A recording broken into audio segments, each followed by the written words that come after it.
మన దేశం ప్రగతి పథంలో ముందుకు దూసుకొని వెళ్ళిపోతోంది. కానీ ఇప్పటికీ కుల పిచ్చోళ్ళు, కుల గజ్జోళ్ళు మన దేశంలో ఉండడం చాలా బాధాకరం. ఇటువంటి వాళ్ళు సొంత కుటుంబం కంటే సమాజానికి ఎక్కువ ప్రాధాన్యత ఇస్తారు కాబట్టి సొంత కుటుంబ సభ్యుల్ని కూడా హతమార్చడానికి వెనకాడరు. నిజానికి ఇటువంటి మనుషులు సమాజానికి హానికరం. సరిగ్గా అలాంటి వ్యక్తి ఇంకా ఆయన చేసిన హృదయ విదారక సంఘటన గురించి ఈ రోజు నేను మీకు చెప్పబోతున్నాను. హత్య జరిగిన కేవలం వారం రోజుల్లోపే ఈ కేసుని సాల్వ్ చేసి అసలైన నిందితుల్ని అరెస్ట్ చేసిన పోలీసులకి ఇదే నా సెల్యూట్. మన స్టోరీ స్టార్ట్ అయ్యేది మహారాష్ట్రలో ఉన్న థానే జిల్లాకి చెందిన కళ్యాణ్ జంక్షన్ నుండి.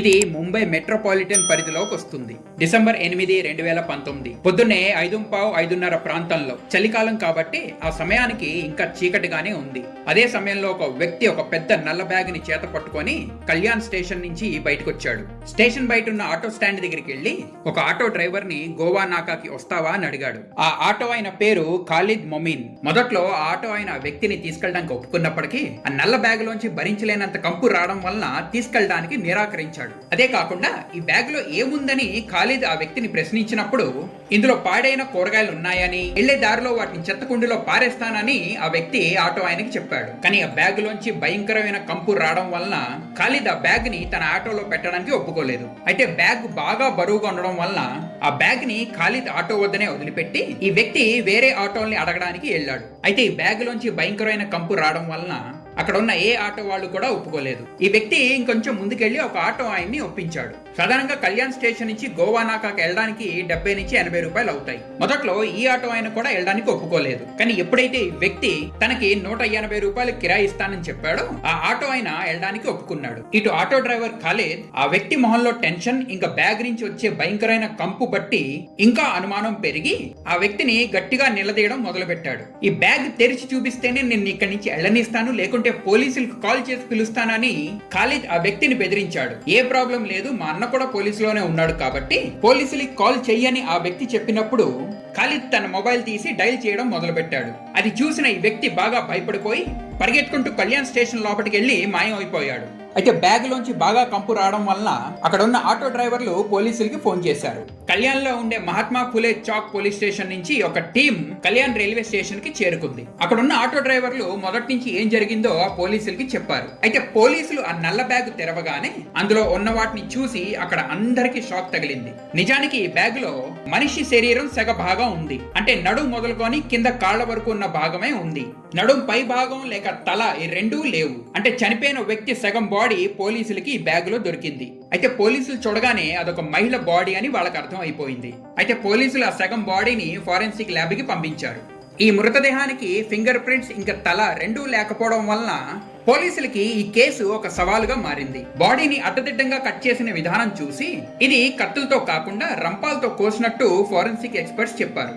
అయితే ఈ మర్డర్ 2-3 రోజుల కిందట జరిగిందని, చనిపోయిన మహిళ వయసు 20 నుంచి 25 ఏళ్లు ఉంటుందని పోస్ట్ మార్టం రిపోర్ట్ లో బయటపడింది. ఒక మహిళ సగం బాడీ పబ్లిక్ ప్లేస్ లో ఇలా దొరికినందుకు పోలీసుల మీద అటు ప్రభుత్వం ఇటు పబ్లిక్ నుంచి కూడా తీవ్రమైన ఒత్తిడి పడడం వలన ఈ కేసుని సాధ్యంత త్వరలో సాల్వ్ చేయాలనే దృఢ నిర్ణయంతో పోలీసులు దర్యాప్తు మొదలు పెట్టారు. మొదటగా కళ్యాణ్ స్టేషన్ లో ఎవరెవరైతే ఆ బ్యాగ్ ఇంకా తెచ్చిన వ్యక్తిని చూసారో వాళ్ళని పోలీసులు ఎంక్వైరీ చేశారు. ఆ వ్యక్తితో ఎక్కువసేపు మాట్లాడిన వాళ్ళలో ముఖ్యంగా ఆటో డ్రైవర్ అయిన ఖాలిద్ మొమిన్ ఒకడు. ఖాలిద్ చేసిన బెదిరింపులకే భయపడి ఆ వ్యక్తి ఆ బ్యాగ్ వదిలిపెట్టి పారిపోయాడు. ఈ స్టేషన్ కి రోజుకి వేల సంఖ్యలో మనుషులు వచ్చిపోతూ ఉంటారు. ఇంతమందిలో ఒక గుర్తు తెలియని వ్యక్తిని వెతికి పట్టుకోవడం చాలా కష్టమైన పని. అయితే అక్కడున్న ఆటో డ్రైవర్లు ఆ వ్యక్తి ఎలా ఉంటాడో చెప్తూ ఆ వ్యక్తి ఎర్ర షర్టు, కాకి ప్యాంటు ఇంకా తలకి తెల్ల గాంచా చుట్టుకొని ఉన్నట్టు పోలీసులకి చెప్పారు. ఈ వ్యక్తి కళ్యాణ్ రైల్వే స్టేషన్ నుంచి బయటకు వచ్చి మళ్ళీ అదే స్టేషన్ లోకి వెళ్లి మాయం అయిపోయాడు కాబట్టి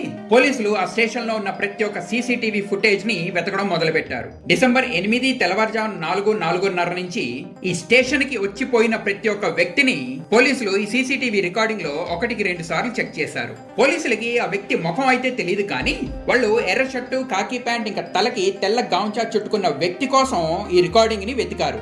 చాలా సేపు వెతికిన తర్వాత వాళ్ళకి కావలసిన వ్యక్తి దొరికాడు. కానీ ఆ వ్యక్తితో పాటు ఇంకో వ్యక్తి కూడా ఆ బ్యాగ్ ని పట్టుకొని నడవడం సీసీటీవీలో పోలీసులకు కనిపించింది. వీళ్ళిద్దరూ బ్యాగ్ పట్టుకొని స్టేషన్ బయటికి నడుచుకుంటూ వెళ్లడం ఈ ఇమేజ్ లో మీరు చూడొచ్చు. సీసీటీవీలో ఇద్దరు వ్యక్తులు కనిపించినప్పటికీ ఆ బ్యాగ్ పట్టుకొని ఒకడే వ్యక్తి మా దగ్గరికి వచ్చాడని అక్కడున్న ఆటో వాళ్ళు పోలీసులకి చెప్పారు. ఆటో డ్రైవర్ అయిన ఖాలిద్ కూడా పోలీసులు ఈ సీసీటీవీ ఫుటేజ్ చూపించినప్పుడు ఆయన ఎర్ర షర్టు వ్యక్తిని గుర్తుపట్టాడు, కానీ ఆ రెండో వ్యక్తి ఎవరో తెలియదని ఖాలిద్ పోలీసులకి చెప్పాడు. కళ్యాణ్ స్టేషన్ నుంచి బ్యాగ్ పట్టుకొని బయటకు వచ్చిన ఈ వ్యక్తి బ్యాగ్ ని ఇక్కడే వదిలిపెట్టి మళ్ళీ కళ్యాణ్ స్టేషన్ లోపలికి పరిగెట్టుకుంటూ వెళ్ళిపోయాడు అన్న విషయం కూడా ఖాలిద్ పోలీసులకి చెప్పాడు. అందుకే పోలీసులు తదుపరి సీసీటీవీ ఫుటేజ్ని చెక్ చేయడం మొదలుపెట్టారు. పొద్దున్న 5:30 ప్రాంతంలో అదే ఎర్ర షర్ట్ వేసుకున్న వ్యక్తి ప్లాట్ఫామ్ మీద పరిగెట్టుకుంటూ వెళ్లడం సీసీటీవీ ఫుటేజ్ లో కనిపించింది. ఆ తర్వాత ఈ వ్యక్తి స్టేషన్ వాష్రూమ్ లోకి వెళ్లి ఆయన వేసుకున్న ఎర్ర షర్ట్ మార్చి చెక్ షర్ట్ వేసుకొని ఆ వాష్రూమ్ నుంచి బయటకు వచ్చాడు. ఆ తర్వాత రెండో ప్లాట్ఫామ్ మీద ఆయనకి ఏం తెలియనట్టు నడుచుకుంటూ వెళ్ళాడు. ఈ వ్యక్తి ఆయన వేసుకున్న షర్టు మార్చుకున్నాడు, కానీ ఆయన వేసుకున్న కాకి ప్యాంటు మార్చుకోనందున పోలీసులు ఆ ప్యాంటు చూసి గుర్తుపట్టారు. అయితే ఈ వ్యక్తిని వెతకడమే ఇప్పుడు పోలీసుల ముందు ఉన్న పెద్ద సవాలు. ఈ వ్యక్తి స్టేషన్ నుంచి బయటకు వచ్చిన సమయం ఇంకా షర్ట్ మార్చుకొని ప్లాట్ఫామ్ మీద నడుస్తూ హఠాత్తుగా మాయం అయిపోయిన సమయంలో ఆ స్టేషన్ కి ఏ ట్రైన్స్ ఎక్కడి నుంచి వస్తాయో, ఇంకా ఏ ట్రైన్స్ ఎక్కడికి వెళ్తాయో పోలీసులు ఆరా తీశారు. ఈ ట్రైన్ టైమింగ్స్ బట్టి పోలీసులు వేరే రైల్వే స్టేషన్లకు కూడా వెళ్లి అక్కడ సీసీటీవీ ఫుటేజ్లను కూడా చెక్ చేశారు. ఇది ఎంతో కష్టంతో కూడిన పని అయినప్పటికీ పోలీసులు దీన్ని ఒక ఛాలెంజ్ గా తీసుకున్నారు. ఈ మర్డర్ జరిగి అప్పుడే 2-3 రోజులు అవుతోంది కాబట్టి పోలీసులు ఆ చుట్టుపక్కల ప్రాంతాల్లో ఉన్న వాళ్ళ ఇన్ఫార్మర్స్ ని యాక్టివేట్ చేశారు. బాడీ సెగ భాగం ఇటువంటి బ్యాగులో దొరికింది కాబట్టి తక్కిన బాడీ పార్ట్స్ కూడా ఇటువంటి బ్యాగులోనే పెట్టి హంతకుడు ఎక్కడైనా పడేసి ఉంటాడనే అనుమానంతో ఆ బ్యాగుల్ని వెతికే పని పోలీసులు వాళ్ళ ఇన్ఫార్మర్స్ కి అప్పచెప్పారు. అయితే పోలీసులు వేరే రైల్వే స్టేషన్ లో సీసీటీవీ ఫుటేజ్ చెక్ చేస్తూ ఉండగా కళ్యాణ్ రైల్వే స్టేషన్ నుంచి 12 కిలోమీటర్ల దూరంలో టిట్వాలా రైల్వే స్టేషన్ లో ఈ ఎర్ర షర్టు వ్యక్తి పోలీసులకు కనిపించాడు. టిట్వాలా రైల్వే ప్లాట్ఫామ్ మీద పొద్దున ఈ వ్యక్తి బ్యాగ్ పట్టుకొని నడుచుకుంటూ వెళ్లడం పోలీసులు సీసీటీవీ ఫుటేజ్ లో చూశారు. కానీ అక్కడ ఈ వ్యక్తి ఒకడే ఉన్నాడు. కళ్యాణ్ స్టేషన్ లో కనిపించిన రెండో వ్యక్తి టిట్వాలా రైల్వే స్టేషన్ లో పోలీసులకు కనిపించలేదు. ఇంత బరువైన బ్యాగ్ తో ఈ వ్యక్తి ఖచ్చితంగా ఆటోలోనే వచ్చుంటాడనే అంచనాతో పోలీసులు టిట్వాలా రైల్వే స్టేషన్ దగ్గర ఉన్న ఆటో డ్రైవర్లందరినీ ఎంక్వైరీ చేయడం మొదలు పెట్టారు. ఈ వ్యక్తి టిట్వాలా రైల్వే స్టేషన్ లో ఎంటర్ అయిన సమయం అంటే పొద్దున్న 4 గంటలకి ఏ ఆటో డ్రైవర్లు ఆ సమయంలో అక్కడ ఉన్నారో పోలీసులు మొదట తెలుసుకున్నారు. సీసీటీవీ ఫుటేజ్ లోంచి ఈ వ్యక్తి ఫోటో పోలీసులు తీశారు. మొహం క్లియర్ గా లేకపోయినప్పటికీ ఆయన వేసుకున్న బట్టలు, ఆయన పర్సనాలిటీ, ఇంకా ఆయన పట్టుకున్న బ్యాగ్ అన్ని క్లియర్ గా కనిపిస్తున్నాయి. పోలీసులు ఆ సమయంలో ఉన్న ఆటో డ్రైవర్లందరికీ ఈ ఫోటో చూపించి ఎంక్వైరీ చేశారు. చాలా సేపు ఎంక్వైరీ చేసిన తర్వాత ఒక ఆటో డ్రైవర్ పోలీసుల ముందుకు వచ్చి ఆయనే ఈ వ్యక్తిని రైల్వే స్టేషన్ డ్రాప్ చేశానని చెప్పాడు. పోలీసులు ఆటో డ్రైవర్ ని అడ్రస్ అడిగినప్పుడు ఆయన ఈ వ్యక్తి ఇందిరానగర్ రోడ్డు మీద నించొని తన ఆటో నాపి అందులోకి ఎక్కాడని ఆటో డ్రైవర్ చెప్పాడు. ఆ వ్యక్తి దగ్గర ఒక పెద్ద బ్యాగ్ ఉందని, ఆ బ్యాగ్ చాలా బరువుగా ఉండడం వల్ల నేనే ఆ బ్యాగ్ ఆటోలో పెట్టి ఆయనని రైల్వే స్టేషన్ వదిలిపెట్టానన్న విషయం కూడా ఈ ఆటో డ్రైవర్ పోలీసులకి చెప్పాడు. ఈ ఆటో డ్రైవర్ చెప్పిన ఇందిరానగర్ కి పోలీసులు వెళ్లి అక్కడ ఎంక్వైరీ మొదలు పెట్టారు. ఈ లోపల సంజయ్ బాబర్ అనే కానిస్టేబుల్ తాలూకా ఇన్ఫార్మర్ ఈ వ్యక్తి ఇందిరానగర్ లో ఉన్న సాయి కృపా చాల్లో ఉంటాడని ఇన్ఫర్మేషన్ ఇచ్చాడు. వెంటనే పోలీసులు ఆ సాయి కృపా చాలుకి చేరుకున్నారు. అక్కడ 6వ తరగతి చదువుతున్న ఒక చిన్న పిల్ల పోలీసులకి ఆడుకుంటూ కనిపించింది. పోలీసుల దగ్గర ఉన్న ఫోటో ఆ పిల్లకి చూపించి ఈయన ఎవరో నీకు తెలుసా అని అడిగారు. ఆ ఫోటోలో ఆ వ్యక్తి ఫేస్ క్లియర్ గా లేకపోయినా ఆ వ్యక్తికి ఉన్న హెయిర్ స్టైల్ ఇంకా పర్సనాలిటీ చూసి ఈయన అరవింద్ అంకుల్ లా ఉన్నారని చెప్పి ఆయన ఉంటున్న ఇల్లు కూడా చూపించింది. పోలీసులు ఆ ఇంటికి వెళ్ళినప్పుడు మెయిన్ డోర్ కి తాళం వేసి ఉంది. పోలీసులు ఇరుగు పొరుగు వాళ్ళకి ఫోటో చూపించి అరవింద్ గురించి ఆరా తీశారు. అయితే ఈ వ్యక్తి పూర్తి పేరు అరవింద్ తివారీ అని, ఈయన వయసు 47 సంవత్సరాలని, ఇంకా ఈయన మలాడ్ లో ఉన్న పవన్ హన్స్ లాజిస్టిక్ అనే కంపెనీలో మేనేజర్ ఉద్యోగం చేస్తున్నాడని కూడా ఇరుగు పొరుగు వాళ్ళు పోలీసులకి చెప్పారు. ఇదే కాకుండా ఆయన కూతురు కూడా ఆయనతోనే ఉంటుంది, కానీ 2-3 రోజులు బట్టి ఆమె ఎవరికి కనిపించడం లేదని కూడా ఇరుగు పొరుగు వాళ్ళు పోలీసులకి చెప్పారు. పోలీసులకి ఈ విషయం తెలియగానే ఇంకా ఆలస్యం చేయకుండా మలాడ్ లో ఉన్న పవన్ హన్స్ లాజిస్టిక్ కంపెనీకి చేరుకున్నారు.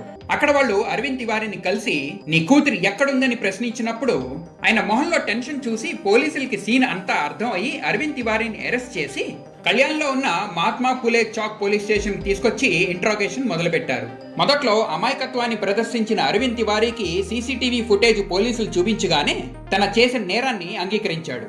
అరవింద్ తివారీ తన సొంత కూతురైన 22 ఏళ్ల ప్రిన్సీ తివారీని హత్య చేశాడు. అరవింద్ తివారీ స్వస్థలం ఉత్తరప్రదేశ్ లో ఉన్న జౌన్పూర్. అరవింద్ తివారీకి భార్య, 4 కూతుర్లు ఉన్నారు. పెద్ద కుమార్తె ప్రిన్సీ తివారీ. అయితే 2016లో అరవింద్ తివారీ తన భార్య ఇంకా 4 కూతుర్ని జౌన్పూర్ లోనే పెట్టి తన ముంబైకి ఉద్యోగరీత్యా షిఫ్ట్ అయ్యాడు. అప్పటి నుంచి ఇందిరానగర్కి చెందిన సాయి కృపా చాల్లోనే ఉండేవాడు. ఈ ఘటన డిసెంబర్ 2019లో జరిగింది. ఘటనకి 6 నెలల ముందే ప్రిన్సీ తివారీ తన గ్రాడ్యుయేషన్ పూర్తి చేసుకుని తండ్రి వద్ద ఉండి ఉద్యోగం వెతుక్కునే ఆలోచనతో వచ్చింది. ప్రిన్సీకి బాండూపులో ఉన్న ఒక కంపెనీలో రిసెప్షనిస్ట్ ఉద్యోగం దొరికింది. కొన్నాళ్ల తర్వాత ప్రిన్సీ ఒక యువకుడితో ప్రేమలో పడి ఆ విషయం తండ్రి అరవింద్ తివారీతో చెప్పింది. ఆ పిల్లడు మంచి ఉద్యోగం చేస్తున్నాడని, మేమిద్దరం ఒకళ్ళనొకళ్ళు ప్రేమించుకుంటున్నాం కాబట్టి ఆయన్నే పెళ్లి చేసుకుంటానని ప్రిన్సీ తివారీ తన తండ్రితో చెప్పింది. అయితే అరవింద్ తివారీకి ఆ పిల్లోడు ఏ కులస్తుడో తెలిసిన తర్వాత ఈ పెళ్లికి ఒప్పుకోలేదు. వేరే కులస్తుడిని నువ్వు పెళ్లి చేసుకుంటే సమాజంలో మన పరువు పోతుందని, నీ తర్వాత నన్ను ముగ్గురు చెల్లెలకి ఇంకా సంబంధాలు రావని కూడా అరవింద్ తివారీ తన కూతుర్ని నచ్చ చెప్పడానికి ప్రయత్నించాడు. కానీ ప్రిన్సీ తివారీ మొండికేయడంతో రోజు వీళ్ళ మధ్యలో గొడవలు జరిగేవని అరవింద్ తివారీ పోలీసులతో చెప్పాడు. 2019 డిసెంబర్ 6వ తారీఖు సాయంత్రం ప్రిన్సీ తివారీ ఇంకా అరవింద్ తివారీ వారి పనులు ముగించుకొని ఇంటికి వచ్చిన తర్వాత వాళ్ళ మధ్యలో ఇదే విషయం అయి మళ్ళీ వాదన మొదలైంది. వాదన జరుగుతున్నప్పుడు ఆవేశంలో ప్రిన్సీ తివారీ విషం తాగేసింది. విషం తాగిన కొంతసేపటికే తన కూతురు స్పృహ తప్పిపోయిందని అరవింద్ తివారీ పోలీసులకి చెప్పాడు. విషం తాగిన తర్వాత ప్రిన్సీని కనీసం హాస్పిటల్కి తీసుకెళ్లే ప్రయత్నం కూడా అరవింద్ తివారీ చేయలేదు. అయితే కూతురు చచ్చిపోయిన తర్వాత ఆమె బాడీని తండ్రి అతి కిరాతకంగా మొక్కలుగా కట్ చేసి బ్యాగులో పెట్టి పారేయడానికి ప్రయత్నించాడు కాబట్టి అరవింద్ తివారీయే తన కూతురు ప్రిన్సీ తివారీని విషం ఇచ్చి చంపేశాడని పోలీసులు ఛార్జ్ షీట్ ఫైల్ చేశారు. కూతురు చచ్చిపోయిన తర్వాత రోజు అరవింద్ మార్కెట్కి వెళ్లి బలమైన 2 పెద్ద బ్యాగులు ఇంకా ఒక రంపం కొనుక్కొని వచ్చాడు. చనిపోయిన తన కూతుర్ని అరవింద్ 3 ముక్కలుగా కట్ చేశాడు. తల ఇంకా పై పార్ట్ ఒక బ్యాగులో పెడితే నడుం నుంచి కింద పార్ట్ ఇంకో బ్యాగులో పెట్టాడు. డిసెంబర్ 7వ తారీఖు అర్ధరాత్రి పై భాగాలున్న బ్యాగుని టిట్వాలా నదిలో అరవింద్ పారేశాడు. డిసెంబర్ 8వ తారీఖు తెల్లవారుజామున కింద భాగం గల బ్యాగును పట్టుకొని టిట్వాలా నుంచి ట్రైన్లో కళ్యాణ్ జంక్షన్ రైల్వే స్టేషన్ కు వచ్చాడు. ఈ బ్యాగ్ బాగా బరువుగా ఉండడం వల్ల ఆ ట్రైన్ లో ప్రయాణిస్తున్న ఇంకొక పాసింజర్ బ్యాగ్ మోయడానికి అరవింద్ కి సహాయపడి స్టేషన్ బయట వరకు వదిలిపెట్టాడు. మొదట్లో పోలీసులకి ఆ రెండో వ్యక్తి మీద కూడా అనుమానం వచ్చింది. కానీ తదుపరి దర్యాప్తులో ఆ రెండో వ్యక్తికి ఈ కేసుకి ఏ సంబంధం లేదన్న విషయం పోలీసులు తెలుసుకున్నారు. కళ్యాణ్ స్టేషన్ లో సగం బాడీ దొరికిన కేవలం 36 గంటల్లోనే పోలీసులు ఈ కేసుని సాల్వ్ చేశారు. ప్రిన్సీ తివారీ బాడీ పై భాగం ఇంకా తల వెతికే పనిలో పోలీసులు పడ్డారు. మొదటి బ్యాగ్ పడేసిన టిట్వాలా నదిలో గజ ఈతగాళ్ల సహాయంతో పోలీసులు వెతకడం మొదలు పెడితే 8 కిలోమీటర్ల తర్వాత కళ్యాణ్ లో ఉన్న ఉల్లాస్ నదిలో డిసెంబర్ 11వ తారీఖుని పై భాగం గల బ్యాగ్ దొరికింది. అయితే ఈ బ్యాగ్ లో ప్రిన్సీ తివారీ తల లేదు. పోలీసులకి ప్రిన్సీ తివారీ తల ఈ రోజుకి దొరకలేదు.